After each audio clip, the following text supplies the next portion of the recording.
ચોપડી ભણેલાને તમે ભગવાનની ઉપાધિ આપવા માંગો છો તો અમે ભણેલા ખોટા હે ને? અમે કંઈ કામ જ નથી કરતા.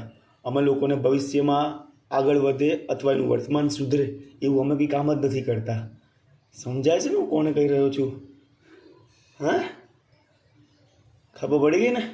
બસ હું તો ઓપન માણસ છું.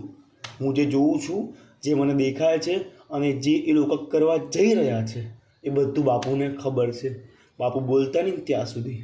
બાપુએ બોલ્યા તો બધા બગડી જશે, સમજી લેજો. આવો બિંદાસ. ખોટું જબરદસ્ત લાગે તમને, પરંતુ સત્ય એ હંમેશા સત્ય રહે. ક્યારે મનુષ્ય ભગવાન બની ના શકે, મનુષ્ય ભગવાન જેવા કામ કરી શકે. હું પણ કામ કરું જ છું ને, પરંતુ હું કોઈ ભગવાન નથી. ભગવાનનો માટીના રજકણ બરાબર છે અમે. તો મહેરબાની કરીને કોઈને ભગવાન બનાવવા ના જાઓ, નકર હું તો બોલીશ. મને ખબર પડે છે અને હું ક્યારે નમીશ નહીં. તમારા સારા કામ છે, બહુ સારી વાત છે. હું પૂજનીય છું.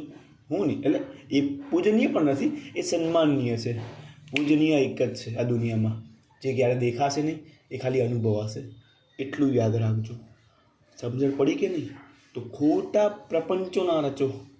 અમને બધું ખબર પડે છે એ પ્રપંચને તોડવું કેવી રીતે અને મરવડવું કેવી રીતે. પણ આ તો બાપુ શાંત છે ને ત્યાં સુધી. ખબર પડી કે નહીં?